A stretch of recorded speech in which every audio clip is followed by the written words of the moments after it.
اللہ کے رسول علیہ الصلوۃ والسلام جب مسجد حرام سے روانہ ہوئے، اس سفر کے دوران آپ نے کئی مثالیں دیکھی۔ ایک مثال آپ کے سامنے یہ آئی، آپ نے دیکھا کہ کچھ لوگ ہیں وہ کھیتی لگاتے ہیں اور ایک ہی دن میں تیار بھی ہو جاتی ہے، اور وہ کاٹتے ہیں، وہ فوراً تیار بھی ہو جاتی ہے اور کاٹتے ہیں، کاٹتے ہی دوبارہ پھر کھیتی تیار ہو جاتی ہے۔ حضرت جبریل امین نے عرض کیا، یا رسول اللہ، یہ وہ مجاہدین ہے جو اللہ کی راہ میں محنت و مشقت کرتے ہیں، اللہ کی راہ میں لڑتے ہیں، اللہ تبارک و تعالی ان کے اجر و ثواب کو 900 گنا تک بڑھا کر کے عطا فرماتا ہے۔ ادھر انہوں نے کھیتی لگائی، ادھر تیار ہو گئی، اس طرح اللہ تعالیٰ ان کو 900 گنا تک جو ہے وہ بڑا کر کے اجر و ثواب عطا فرماتا ہے۔ ایک تمثیل راستے کے اندر آپ نے یہ ملاحظہ فرمائی، آپ نے دیکھا کہ ایک چھوٹا سا سوراخ ہے، اس سے ایک بیل نکلا، اور نکلنے کے بعد میں جب دوبارہ اس کے اندر داخل ہونے لگا تو دوبارہ اس کے اندر داخل نہیں ہو سکا۔ حضرت جبریل نے بتایا کہ یا رسول اللہ، یہ وہ لوگ ہیں جو اپنے منہ سے غلط بات نکال دیتے ہیں، اس کے بعد میں انہیں پچھتاوا ہوتا ہے، اس بات کو واپس لینا چاہتے ہیں تو واپس لینے کی ان کے اندر طاقت نہیں ہوتی ہے، جیسے یہ بیل نکلنے کے بعد میں دوبارہ سوراخ کے اندر نہیں جا سکتا ہے۔ ایک تمثیل آپ نے راستے میں یہ دیکھی کہ ایک طرف اچھا گوشت رکھا ہے اور دوسری طرف بدبودار گوشت رکھا ہے۔ کچھ لوگ ہیں اچھے گوشت کو چھوڑ کر کے بدبودار گوشت کو کھانے کی طرف بڑھ رہے ہیں۔ حضرت جبریل نے بتایا، یا رسول اللہ، یہ آپ کی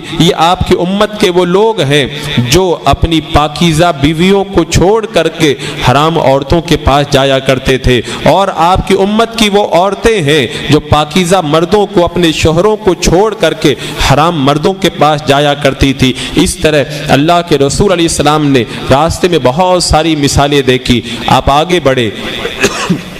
راستے میں بہت سارے مناظر بھی آپ کی نگاہوں کے سامنے آئے۔ ایک منظر آپ نے راستے کے اندر یہ ملاحظہ کیا، کچھ لوگ ہیں ان کے سروں کو کچلا جا رہا ہے، جب ان کے سر کچل دیے جاتے ہیں تھوڑی دیر میں سر واپس صحیح ہو جاتے ہیں، پھر کچلا جاتا ہے، پھر صحیح ہو جاتے ہیں۔ حضرت جبریل نے بتایا، یا رسول اللہ، یہ وہ لوگ ہیں جن کے سر نمازوں سے بوجھل رہتے تھے، یعنی جو اللہ کی بارگاہ میں سر نہیں جھکاتے تھے، نماز نہیں پڑھتے تھے، ان کو یہ سزا اسی طرح دی جاتی رہے گی اور پتھروں سے ان کے سروں کو کچلا جاتا رہے گا۔ میں آگے بڑھنے سے پہلے ایک بات میں آپ کے ذہن کو اپیل کرتے ہوئے کہنا چاہوں گا، آج جب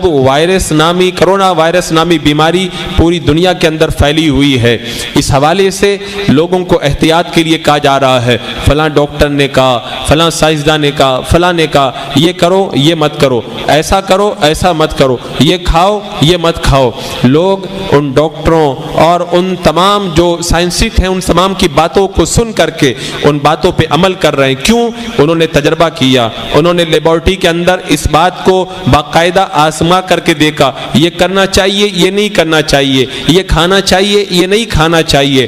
کافر بھی مان رہا ہے، مسلمان بھی مان رہا ہے، کلمہ پڑھنے والا بھی تسلیم کر رہا ہے۔ دنیا کے اگر چند ڈاکٹر اپنی جو ہے وہ پریوگ شالہ کے اندر کچھ اگر وہ پریکٹس کریں اور کچھ چیز پر تحقیق اور ریسرچ کر کے بتا دیں، ساری دنیا مان رہی ہے، حالانکہ وہ کوئی پکی بات نہیں ہے، صحیح بھی ہو سکتی ہے غلط بھی ہو سکتی ہے، لیکن میرے آقا نے معراج کی رات راستے میں جو دیکھا ہے وہ ایسا سچا منظر ہے، وہ کبھی غلط ہو ہی نہیں سکتا۔ میرے آقا نے معراج سے پلٹ کر کے ہمیں بتایا، میں نے یہ دیکھا ہے، لیکن کلمہ پڑھنے والے وہ لوگ جو کافر ڈاکٹروں کی بات پر اپنی گردن جھکاتے ہوئے نظر آتے ہیں، جس نبی کا کلمہ پڑھا ہے اس نبی نے آ کر کے بتایا یہ کرو یہ مت کرو، لیکن اس کو کرتے ہوئے اور اس کو چھوڑتے ہوئے نظر نہیں آتے۔ اس سے آپ اندازہ لگا لیں ہمارا ایمان جو ہے وہ کتنا کمزور ہے اپنے نبی اکرم صلی اللہ تعالی علیہ وسلم پر۔ یہ بات میں نے اس لیے کہہ دی تاکہ پلٹنے کے بعد میں جا کر کے آپ کو سوچنے کا موقع ملے۔ اللہ کے رسول علیہ السلام نے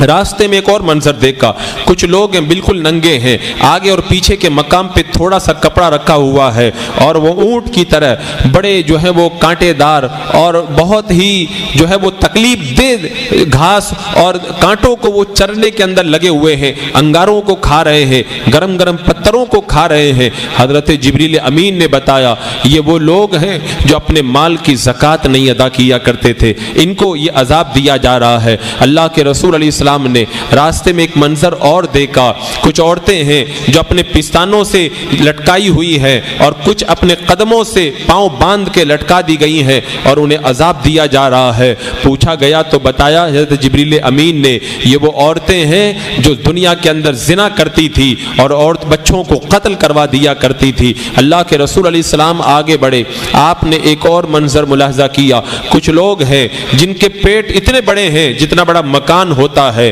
اور پیٹ کے اندر سانپ گھوم رہے ہیں اور وہ تکلیف میں ہیں، اٹھنا چاہتے ہیں تو اٹھ بھی نہیں پاتے ہیں۔ حضرت جبریل امین نے بتایا یہ وہ لوگ ہیں جو دنیا کے اندر سود کھایا کرتے تھے، ان کو یہ عذاب دیا جا رہا ہے۔ اللہ کے رسول علیہ السلام نے ایک اور منظر ملاحظہ کیا، آپ نے دیکھا کہ کچھ لوگ ہیں ان کے ناخن وہ لوہے اور تانبے کے ہیں اور اپنے جسموں کو نوچ رہے ہیں، درد سے چلا رہے ہیں۔ پوچھا گیا تو بتایا گیا یہ وہ لوگ ہیں جو لوگوں کی عزتوں پہ حملہ کرتے تھے، غیبت کیا کرتے تھے دنیا کے اندر، لہذا ان کو یہ عذاب دیا جا رہا ہے۔ اللہ کے رسول علیہ السلام نے ایک اور منظر آگے ملاحظہ فرمایا، کچھ لوگ ہیں وہ لوہے کی کینچیوں سے اپنی زبانوں کو کاٹ رہے ہیں۔ جب پوچھا گیا تو بتایا کہ یہ آپ کی امت کے وہ خطیب ہیں جو ممبروں پر بیٹھ کر تو تقریر کیا کرتے تھے، لوگوں میں فتنے پیدا کرتے اور ممبر سے اترنے کے بعد میں اپنی بتائی ہوئی باتوں کے اوپر خود بھی عمل نہیں کیا کرتے تھے۔ ان فتنہ پرور مقررین کو یہ عذاب دیا جا رہا ہے۔